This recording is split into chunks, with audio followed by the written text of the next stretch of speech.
You know the funniest thing about true love?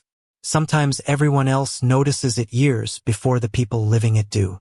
I used to think the barista at Maple Street Coffee was just naturally sarcastic. Every Saturday morning, without fail, she would smile the moment the front door opened and start making our drinks before we even reached the counter. My name is Caleb Montgomery. I am 25 years old. And for the past 7 years, there had been exactly one person who showed up beside me almost every weekend. Grant Whitaker always arrived 2 minutes late, always apologized even though he never needed to, and always ordered the same black coffee that he insisted was better than anything with flavors or whipped cream. I preferred caramel lattes, and somehow the barista remembered that too. The routine had become so predictable that it felt less like a habit and more like part of the town itself. Maple Street was the kind of place where people waved at strangers, where dogs knew exactly which stores handed out treats, and where everyone somehow knew your name before you introduced yourself. Grant fit there naturally. As a firefighter, he had spent years helping neighbors through emergencies, community events, and holiday fundraisers. People trusted him because he was dependable. I trusted him because he had been there long before either of us had careers or mortgages or enough responsibilities to fill a calendar. We met during our sophomore year of college after accidentally reaching for the same camera at a campus photography club. I still insisted he had almost dropped it. He still insisted I had exaggerated the entire story. Neither of us had won that argument in 7 years. The usual? The barista asked before we even reached the register. Please, I answered with a smile. She glanced from me to Grant before raising one eyebrow. 1 caramel latte, 1 black coffee, and 1 blueberry muffin to share. I laughed. You remember everything. Someone has to, she replied with a grin. Grant quietly paid before I could pull out my wallet. You bought last week, he reminded me. I started to protest, then realized he was right. We had stopped keeping track of whose turn it was years ago. Somehow it always balanced itself out. We carried our drinks to the same table beside the front window where sunlight poured across the wooden floor. Grant immediately slid the blueberry muffin onto the small plate closest to me. You always take the bigger half, he said. That is because you keep pretending you do not like blueberries. He smiled. I really do not. I broke the muffin in half anyway and pushed the larger piece toward him. Liar. He laughed and accepted it without another word. Across the room, 2 elderly women looked over at us before exchanging knowing smiles. One of them leaned toward the other and whispered something that made them both chuckle softly. I barely noticed. It happened surprisingly often whenever Grant and I went somewhere together. Sometimes people assumed we were brothers. Other times they assumed we were dating. We always corrected them if they actually asked, but most people never did. They simply smiled at us the way people smile at couples who had obviously been together for years. It had become background noise, something neither of us took seriously anymore. As we stood to leave, the barista handed me our receipt and smiled with unmistakable amusement. See you both next Saturday. Then she added, You two really are my favorite couple. I opened my mouth to explain for what felt like the 100th time. We are just friends. She laughed so warmly that I could not help smiling too. Whatever helps you sleep at night, Caleb. Grant shook his head with an embarrassed grin as we walked outside into the crisp morning air. Before either of us could say another word, a little boy walking past with his father looked up at us with complete innocence and asked, Dad, if those two are not married yet, what are they waiting for?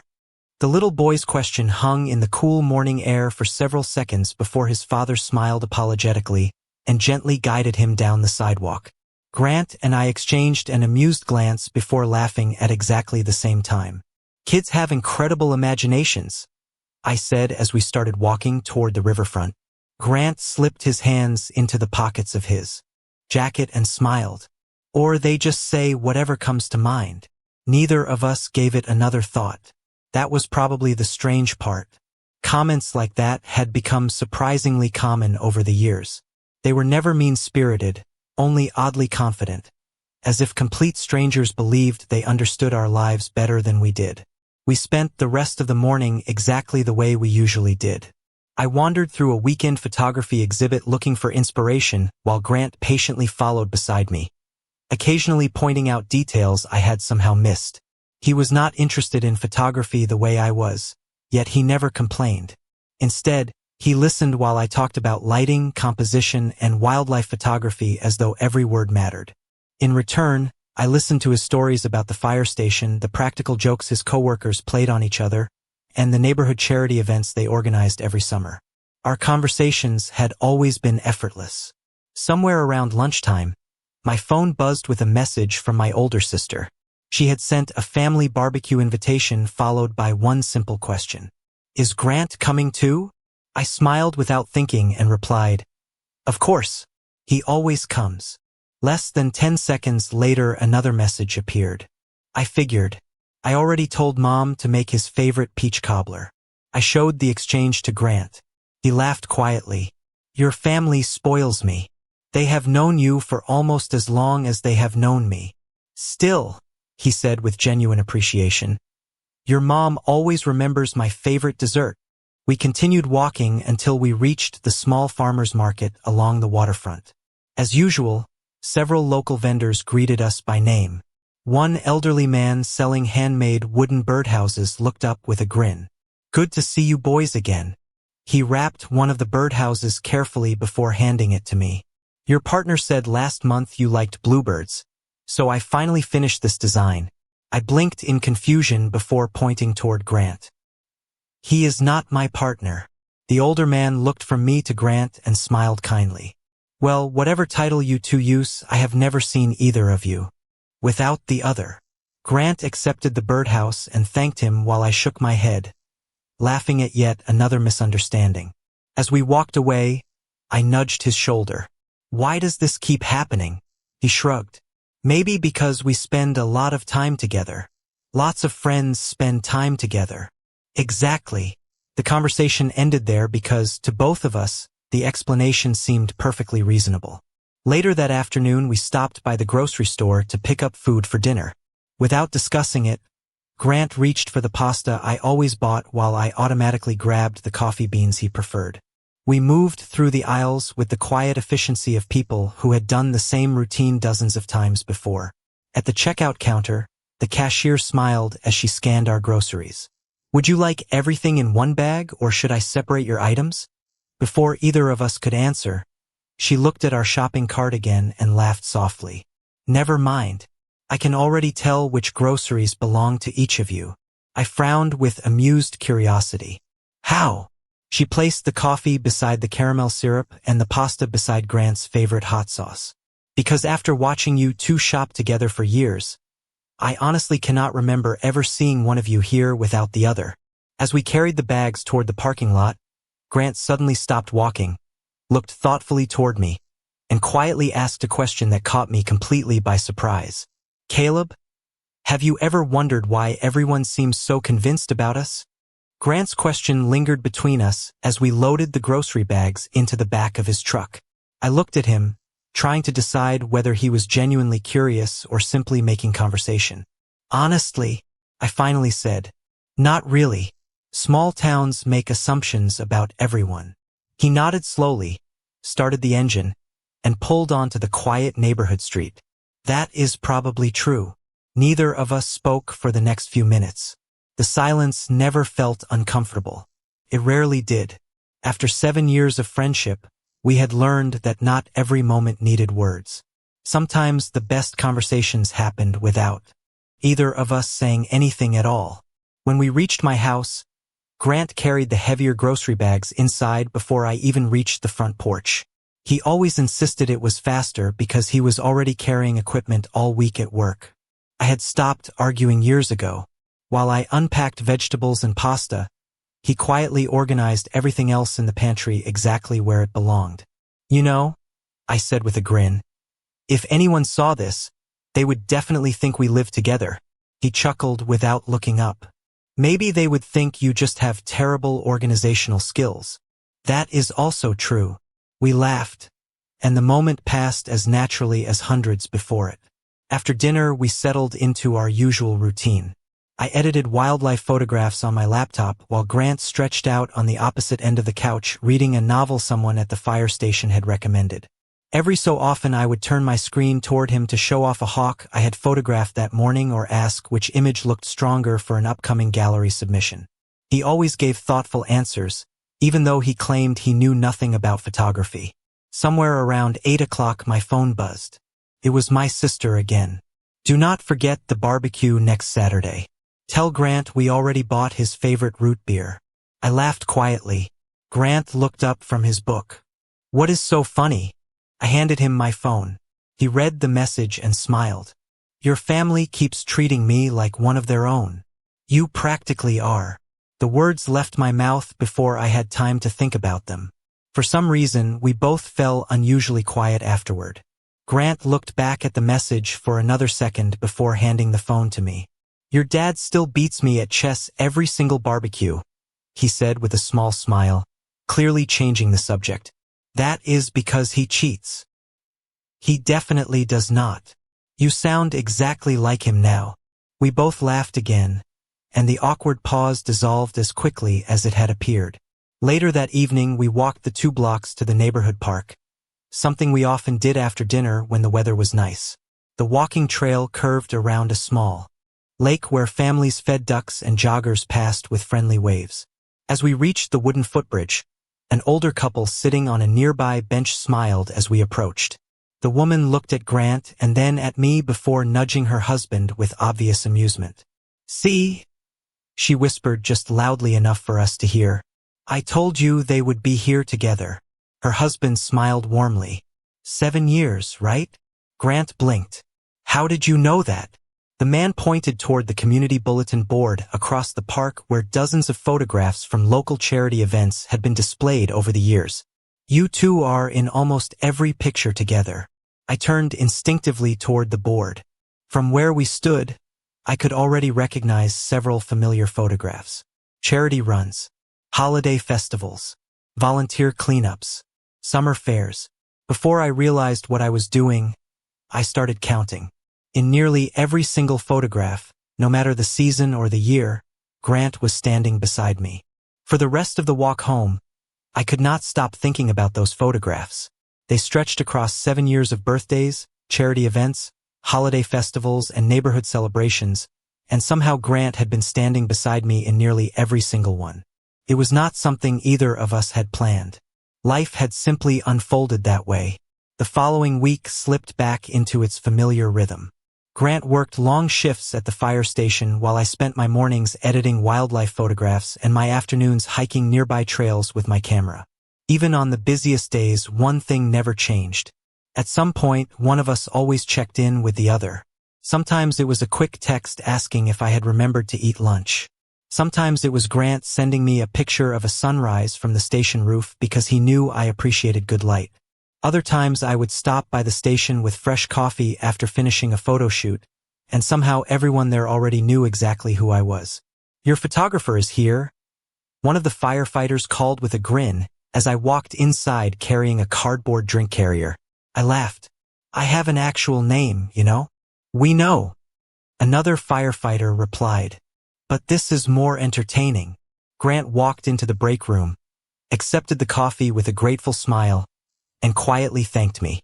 Before we left, one of his coworkers leaned toward me and whispered just loudly enough for Grant to hear, "You realize he smiles more when you are around, right?" I looked at Grant, who simply rolled his eyes with practiced patience. "Ignore them," he said. "They have been making up stories for years." We left the station laughing, but the comment lingered in the back of my mind longer than I expected. 2 days later, my sister's barbecue finally arrived. My parents' backyard was already full of folding chairs, children running through sprinklers, and the smell of grilled burgers drifting through the warm summer air. The moment Grant stepped through the gate, my mother walked straight past me and hugged him first.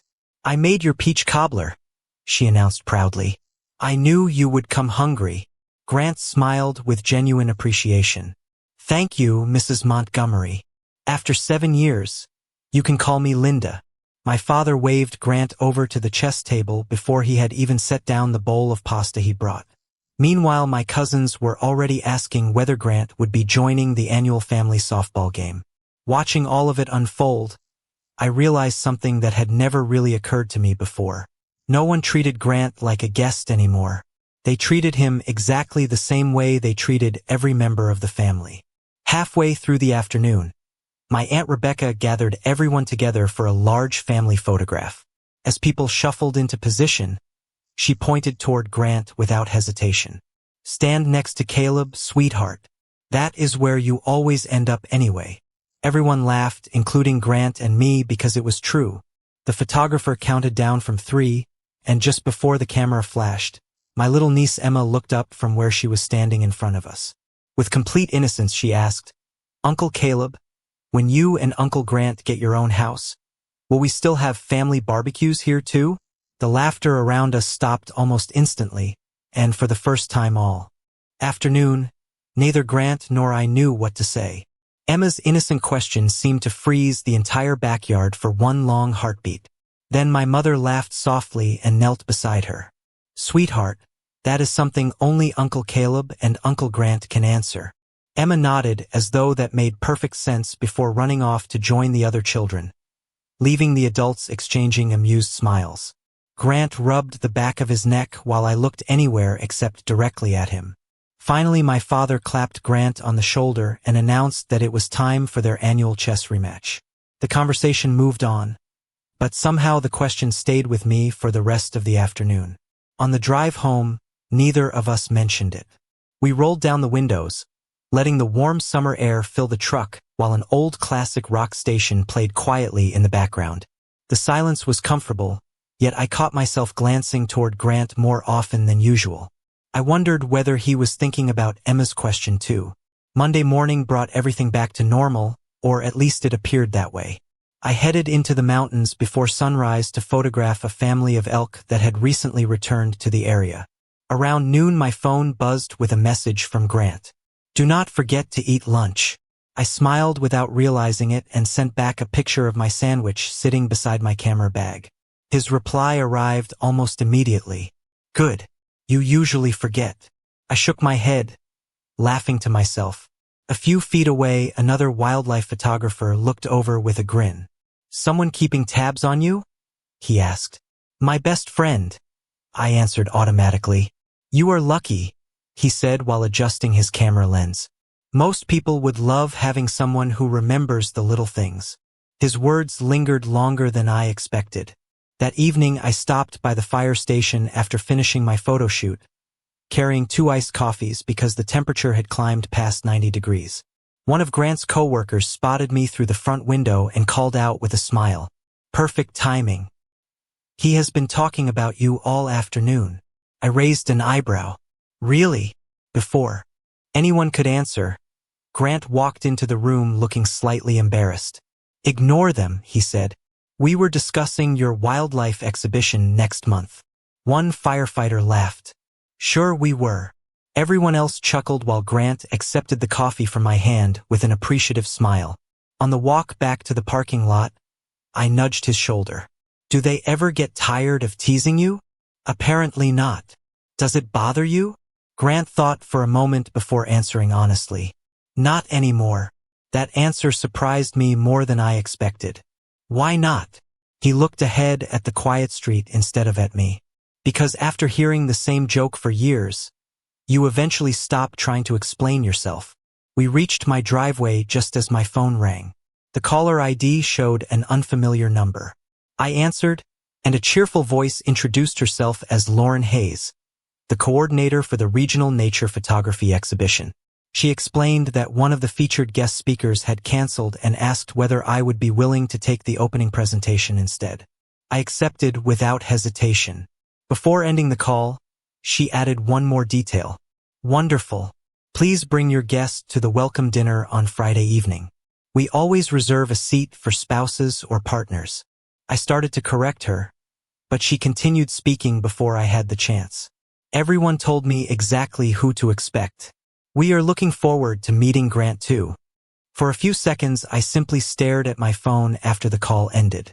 Grant was unloading camera equipment from the back of the truck when he noticed the expression on my face. "Everything all right?" he asked.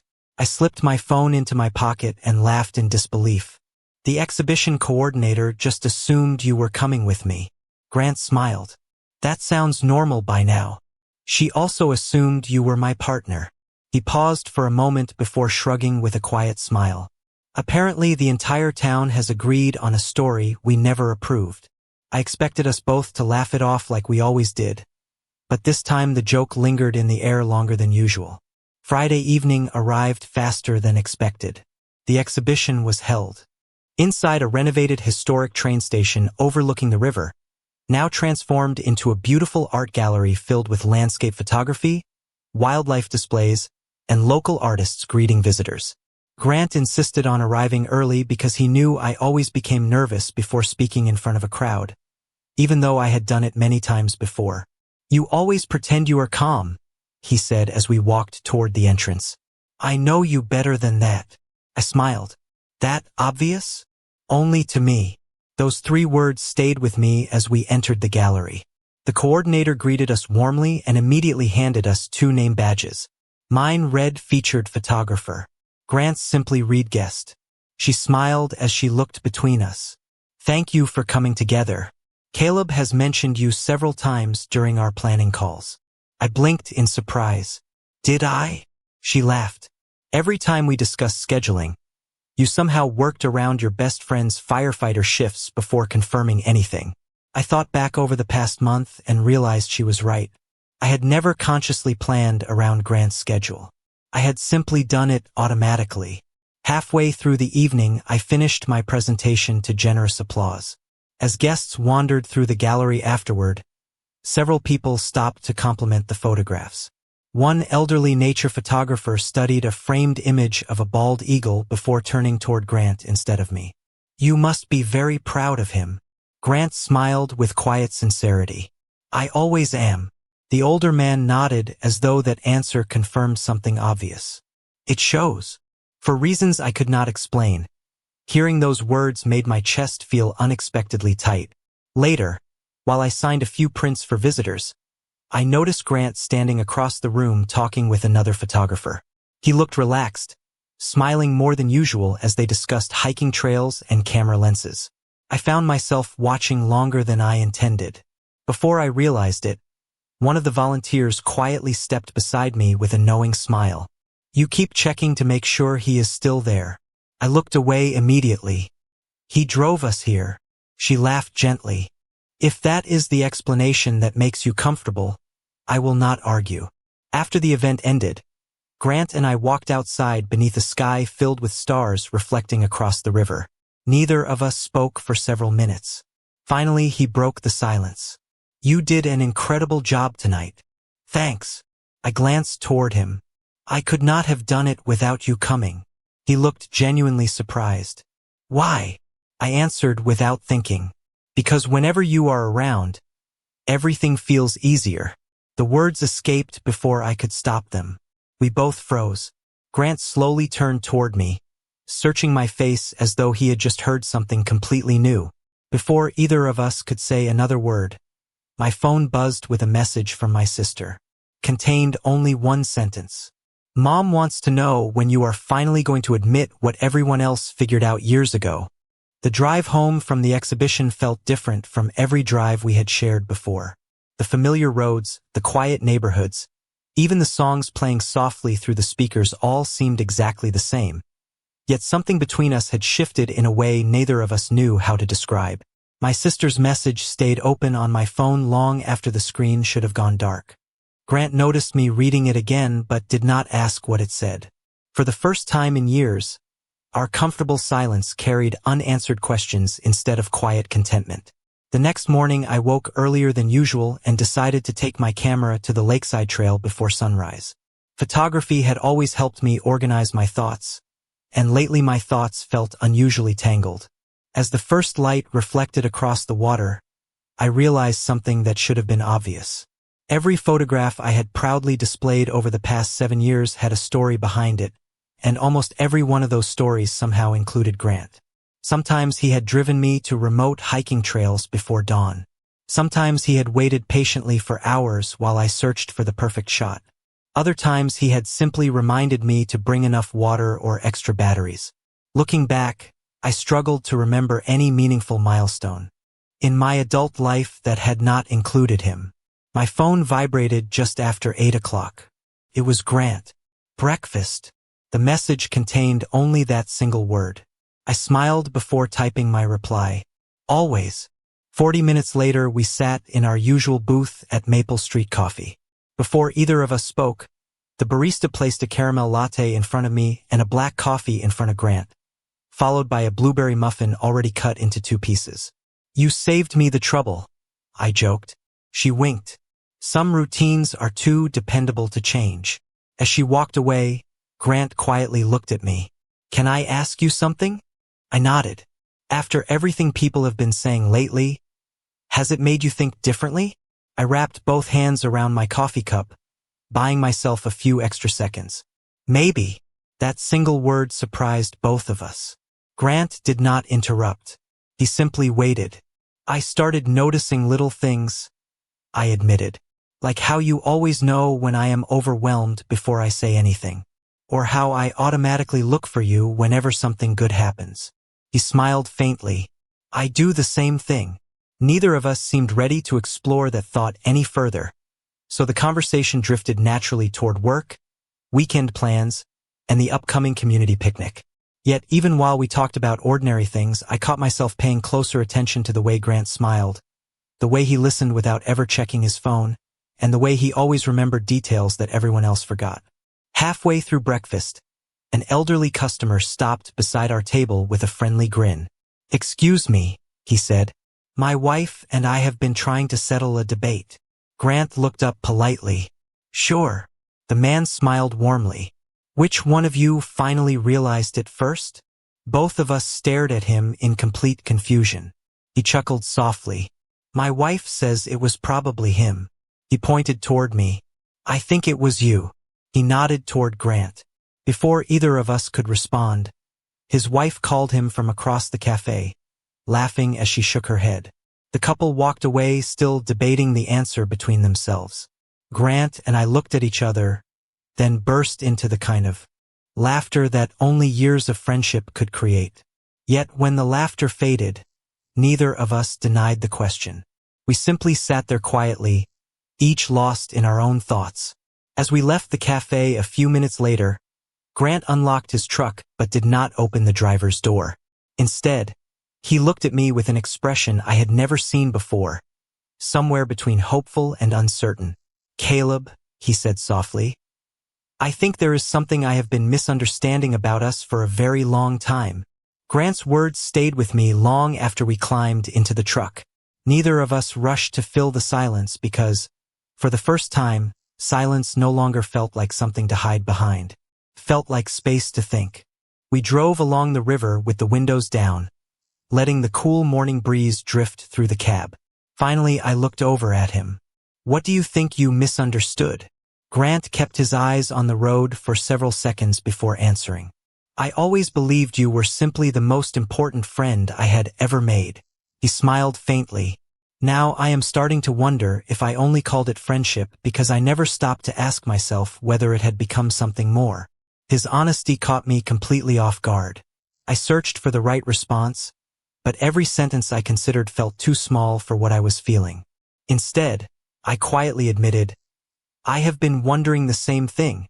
Grant glanced toward me for only a moment before looking back at the road, and I noticed the corners of his mouth lift into the smallest, most relieved smile I had ever seen. Neither of us felt the need to define anything yet. We simply agreed to spend the day together like we always had. We drove to one of our favorite hiking trails overlooking the valley, carrying cameras, water bottles, and the familiar rhythm of 2 people who knew each other almost instinctively. The trail climbed gently through tall pine trees until it opened onto a scenic overlook where golden afternoon sunlight stretched across the hills. I raised my camera to photograph the landscape before lowering it again. Somehow the view beside me felt more important. Grant laughed quietly when he noticed. "You are supposed to photograph the mountains." "I know." "Then why are you looking at me?" I smiled without thinking. Maybe because you have been standing beside every view that has mattered to me for 7 years. The words slipped out naturally, and neither of us tried to pretend they meant anything less than they did. We sat together on a large flat rock overlooking the valley while sharing sandwiches we had packed that morning. For a while we talked about college memories, road trips, birthdays, family dinners, and every ordinary moment that had quietly built our lives together. One memory led to another until I suddenly realized something. "Grant," I said softly, "I cannot remember making a single important decision without asking what you thought first." He laughed with gentle surprise. "Neither can I." That realization settled between us with unexpected clarity. It was never one dramatic moment that had connected our lives. It had been thousands of small choices, repeated so naturally that neither of us had noticed the pattern. As the afternoon faded into early evening, we started walking back toward the parking lot. Halfway down the trail, we passed an elderly couple resting on a wooden bench. The woman smiled warmly at us before looking at her husband. "See," she whispered happily. "I told you they would figure it out eventually." Her husband chuckled and tipped his hat politely in our direction. Neither Grant nor I corrected them this time.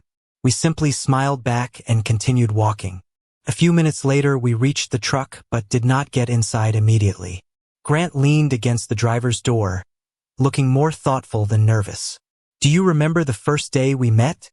he asked. I laughed softly. "The camera at the photography club?" "Yes." He nodded. "I have been thinking about that day all afternoon."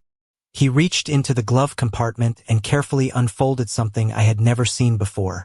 It was an old photograph from our sophomore year in college, taken only a few weeks after we met. We were standing shoulder to shoulder, smiling exactly the way we still smile today. On the back of the photograph, written in faded blue ink, was a sentence neither of us remembered reading until that moment. "You two already look like you have found where you belong." Grant held the old photograph between us as the evening sunlight faded behind the hills. I carefully turned it over again, tracing the faded handwriting with my thumb. Neither of us could remember who had written the sentence, but somehow that no longer seemed important. What mattered was that someone had noticed something about us almost 7 years earlier, something we had somehow overlooked despite living through every ordinary day together. Maybe everyone wasn't imagining something between us. Maybe they had simply recognized where we belonged long before we ever did. I looked up at Grant and laughed softly. "Do you realize how many people tried to tell us?" He smiled, shaking his head in disbelief. "Apparently everyone except us." We stood there for another quiet moment before I finally asked the question that had been waiting beneath every conversation we had shared over the past week. "What happens now?" Grant folded the photograph carefully and placed it back inside the glove compartment. Then he faced me completely, his calm expression carrying a warmth I had always seen but had never truly understood until now. "I think we stop pretending we do not know what this is." His answer felt surprisingly simple. There was no dramatic speech, no impossible promise, only quiet honesty between two people who had already built a life around each other without realizing it. I smiled before I even noticed I was smiling. "I think I would like that." Grant let out a relieved laugh, the kind that comes after carrying a question for far too long. "Good," he said, "because I was hoping you would." We drove back into town just as the streetlights began glowing along Maple Street. Everything looked exactly as it always had, yet somehow the entire town felt different because I was seeing it through new eyes. Every familiar corner carried a memory. The bookstore where Grant had helped me choose my first wildlife guide. The park where we had spent countless summer evenings. The grocery store where we somehow always filled one shopping cart without discussing who needed what. None of those moments had changed. Only our understanding of them had. The following Saturday morning, almost by instinct, we found ourselves walking toward Maple Street Coffee once again. The bell above the front door chimed exactly as it always did. Before either of us reached the counter, the barista looked up from the espresso machine with an expression that shifted from routine friendliness to unmistakable satisfaction. She placed a caramel latte, a black coffee, and a blueberry muffin on the counter before either of us spoke. "The usual," she said with a knowing smile. I glanced at Grant, and for the first time neither of us rushed to explain anything. He looked back at me with the same quiet confidence that had always made me feel at home. Without thinking, our hands naturally found each other as we stood waiting for our drinks. The barista laughed softly. It took you long enough. Grant chuckled before answering. You knew. She raised one eyebrow. Everyone knew. We carried our drinks to our usual table beside the window where 7 years of ordinary Saturdays had quietly become the foundation of something extraordinary. A few minutes later, the same elderly couple from the week before walked into the cafe. The husband smiled warmly as he noticed us sitting together. Looks like the debate is finally over. His wife laughed. I told you they would figure it out. This time, instead of awkwardly correcting anyone, I simply looked across the table at Grant. Do you know what the funniest part is? He smiled. What? I shook my head, still amazed by the answer. We spent years searching for the right person, while the right person kept saving me the bigger half of the blueberry muffin every Saturday morning. Grant laughed so hard that several people nearby smiled with us. He quietly slid the larger half of the muffin onto my plate one more time. Some traditions are worth keeping. I reached across the table and squeezed his hand, realizing that nothing about our lives actually needed to change except one simple truth we had finally allowed ourselves to say out loud. The love we had been searching for had never arrived. Unexpectedly, it had been patiently waiting inside years of friendship, loyalty, shared routines, and countless ordinary moments, quietly growing until we were finally ready to recognize what everyone else had seen from the very beginning.